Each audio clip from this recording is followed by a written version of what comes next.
BFM Business. Toute l'info éco et business à la mi-journée. 60 minutes business. Guillaume Paul. Voilà, midi 22, je vous rappelle donc le grand rendez-vous ce soir. Alors 19h, pas 18h, 19h finalement, la prise de parole de Jean Castex et d'Olivier Véran pour connaître la nature de nouvelles mesures sanitaires qui devraient concerner bien sûr les Hauts-de-France. Et puis la région Île-de-France, bien sûr, qu'on a voulu préserver le plus longtemps possible, notamment pour des raisons économiques. On va en parler quelques instants avec Bernard Cohen-Haddad, le président de la CPME Île-de-France qui est avec nous par caméra interposée. Bonjour Bernard Cohen-Haddad, merci d'être avec nous quelques instants. Bah oui, pour rappeler peut-être, Bernard, ce que pèse aujourd'hui l'Île-de-France, aujourd'hui encore, c'est quoi 30 et quelques % du PIB national, quasiment un tiers du PIB national, l'Île-de-France, Bernard Cohen-Haddad. Oui, bonjour Guillaume Paul. La région Île-de-France n'est pas une région comme les autres, Paris n'est pas une ville comme les autres, ce sont des collectivités de dimension non seulement internationale, mais aussi de dimension mondiale. L'Île-de-France, c'est 1 200 000 entreprises, c'est 6,5 millions d'emplois salariés et non salariés. C'est aussi, comment dirais-je, en période de chômage partiel, 2 900 000 personnes qui sont en chômage partiel quand on a un confinement total.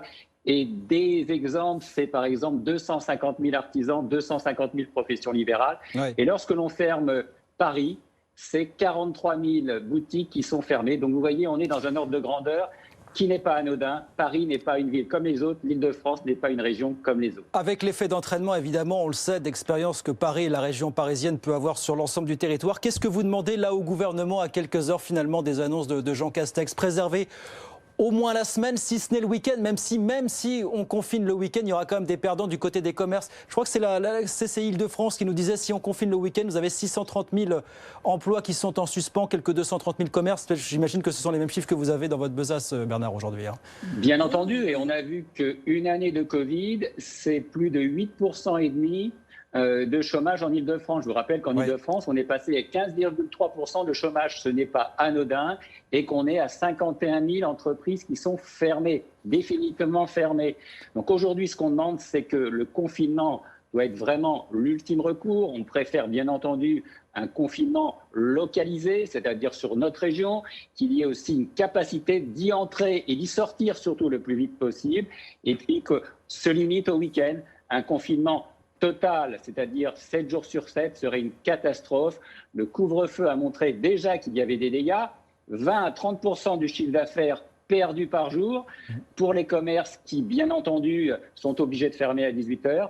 Un confinement n'est pas anodin. Ça a aussi une conséquence sur le moral des entrepreneurs et de nos salariés. Nous ne l'oublions pas. Nous ne vivons pas près de la mer, ni dans des zones de jardin. On est dans une ville où il y a une forte densité. Je vous rappelle qu'en moyenne, en plein fonctionnement, il y a 20 millions de trajets diurnes pour aller travailler en Île-de-France. Ouais. Si on s'en tient à un confinement le week-end, Bernard Cohen-Haddad, vous dites quoi? Il faudrait qu'on adapte le protocole sanitaire, les mesures pour qu'un maximum de commerces non alimentaires puissent rester ouverts.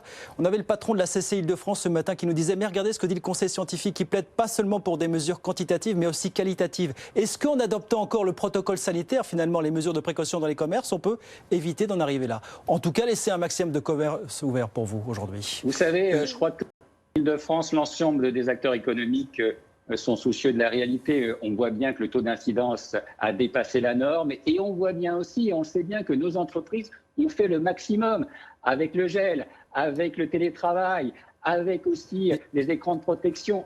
Qu'est-ce que vous pouvez proposer de plus? Qu'est-ce que vous pouvez proposer de plus pour essayer en plus, c'est tout simplement demander aux franciliens d'être responsables et de limiter les attroupements particuliers dans les rues en dehors des heures où il faudrait être chez soi. Soyons responsables les uns les autres. Aujourd'hui, il n'y a pas de cluster dans les entreprises. On peut augmenter la jauge, on peut limiter effectivement aussi le nombre de personnes dans nos boutiques et dans nos entreprises. On peut encourager le télétravail. On fait encore trop peu de télétravail. Il faut renforcer le télétravail. Mais pour renforcer le télétravail, il faut renforcer les aides au numérique. Et aujourd'hui, elles ne sont pas à la hauteur de l'enjeu. Il y a encore des moyens d'augmenter le télétravail? Où est-ce qu'on en est en matière de télétravail en Île-de-France aujourd'hui? On est à 51% du télétravail en moyenne.